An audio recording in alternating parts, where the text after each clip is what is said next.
বর্ধমান দুর্গাপুরের তৃণমূল প্রার্থী কীর্তি আজাদের হয়ে প্রচারে বাড়ি বাড়ি জনসংযোগে গেলেন বর্ধমান দক্ষিণের বিধায়ক খোকন দাস। মমতা সরকারের উন্নয়নে যেমন আস্থা রয়েছে, তেমনি সারা বছর সবসময় কাছে পেয়েছেন তৃণমূল নেতৃত্বকে। সেহেতু কীর্তি আজাদের জয়ের বিষয়ে আশ্বাসী খোকন দাস। বিজেপি প্রার্থী দিলীপ ঘোষ প্রচারে থাকার জন্য কুকথা বলে চলেছেন। বাংলার মানুষ, বিশেষ করে বর্ধমানের মানুষ তা ভালোভাবে নিচ্ছেন না বলে কলকাতা টিভিকে সাক্ষাৎকারে জানান তৃণমূলের খোকন দাস। বর্ধমান দুর্গাপুরের তৃণমূল কংগ্রেসের প্রার্থী কীর্তি আজাদের হয়ে ঘরে ঘরে প্রতিটি বাড়িতে প্রতিটি মানুষের কাছে সকাল থেকেই রোদ্দুরকে মাথায় করে যিনি বেরিয়েছেন বর্ধমান দক্ষিণের বিধায়ক খোকন দাস। খোকনবাবু, সাড়া কেমন?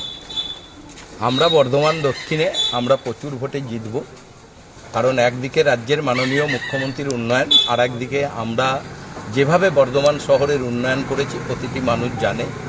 আমরা আমাদের দলের পক্ষ থেকে দলের সভাপতি আছে, আমার ছাত্র সভাপতি আছে, কাউন্সিলর আছে, এই ওয়ার্ডের আমাদের যুব মাদারের প্রেসিডেন্টরা সবাই মিলে আমরা আজকে সকাল থেকে 34 নম্বর ওয়ার্ডে আমরা প্রতিটি মানুষের বাড়ি যাচ্ছি, যাতে আমাদের দলের প্রার্থী কীর্তি আজাদকে 1 নম্বর বোতাম টিপে ভোট দেয়। এটা আমাদের আবেদন। আমরা প্রায় 1.5 মাস ধরেই শহরের বিভিন্ন প্রান্তে এইভাবে ঘুরছি। আমাদের আশা আমাদের বর্ধমান দুর্গাপুরের আমাদের ক্যান্ডিডেট পণ্ডিত কীর্তি আজাদ তিনি বিপুল ভোটে এই লোকসভা থেকে নির্বাচিত হবেন। বিজেপির যিনি ক্যান্ডিডেট সেই দিলীপ ঘোষ বলছেন যে তিনি নাকি বহিরাগত। এই তত্ত্ব কি আপনার এখানে কাজে লাগছে? শুনুন, এখানে এসব কাজে লাগবে না। যারা কাজ করে মানুষের পাশে থেকে তাদের কথাই মানুষ ভোট দেয়। 5 বছর ধরে তৃণমূলের ছেলেরা, তৃণমূলের কাউন্সিলররা মানুষের পাশে থেকে তাদের কাজ করছে। 5 বছর পর কেউ এসে লাফিয়ে এসে বলবে ভোটের সময় ভোট দাও, সেটা মানুষ নিশ্চয়ই মেনে নেবে না।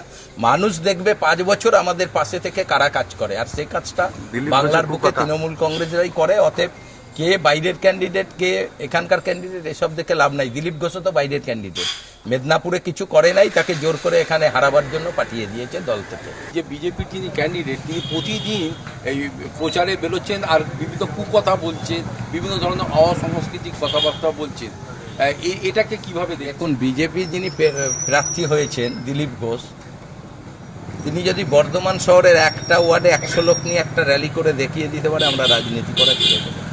একটা বাজে লোক, তিনি টিভির পর্দায় থাকার জন্য প্রতিদিনই লাঠি ঠ্যাঙ্গা নিয়ে একে মারবো তাকে মারবো, কদিন আগে আইসিকে মেরে উড়িয়ে দেবে, এসব ওনার মন্তব্য। এসব বাংলার মানুষ পছন্দ করে না, আর আমাদের বর্ধমানের মানুষ তো করবেই না। কারণ মানুষ মস্তানি করে একটা প্রার্থী, উনি ভোটে দাঁড়িয়েছেন, উনি প্রথম থেকেই মস্তানি দেখাচ্ছেন, যে তার মানে মানুষ বুঝতে পারবে যে এই লোক ক্ষমতায় আসলে আমাদের এই জায়গার কি পরিস্থিতি হবে। তাই ওনার এইসব কথাকে মানুষ হেসে ফেলছে। বাংলার মানুষ এই অসাংস্কৃতিক কথাবার্তা, এই ধরনের প্ররোচনামূলক কথাবার্তায় তারা কিন্তু বিশ্বাসী নয়। তারা শান্তির পক্ষে এবং আগামী দিনে শান্তির বাতাবরণকে পশ্চিমবাংলার বুকে প্রতিষ্ঠা করার লক্ষ্যে কীর্তি আজাদকেই তারা সমর্থন করবেন, এমন বিশ্বাসের কথা জানালেন বর্ধমান দক্ষিণের বিধায়ক খোকন দাস। ক্যামেরায় সন্দীপ সোমের সঙ্গে দুর্গাদাস বন্দ্যোপাধ্যায়, কলকাতা টিভি।